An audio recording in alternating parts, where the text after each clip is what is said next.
কি এমন আকাম করছো তুমি যার কারণে তোমার জেল খাটা লাগতেছে? আমার তখন সন্দেহ হইতেছে তোমারে।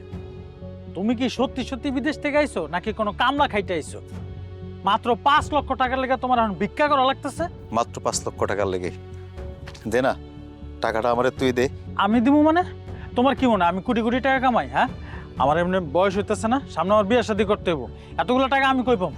তোর বিয়ার দায়িত্ব তো আমি নিলাম, আমি তোর বিয়া করাবো। তোমার করানোর দরকার নাই, আপাতত তুমি তোমার সমস্যার সমাধান করো।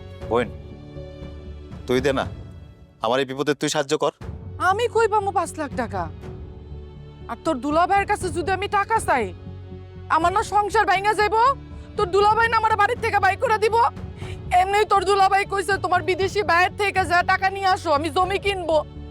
তুই আন এই টাকা যদি না দেস, আমি যদি খালি হাতে ফিরে যাই, তাহলে আমার কপালে কি হইব তুই এটা বুঝতে পারতেছস? থাক থাক থাক থাক, দরকার নেই।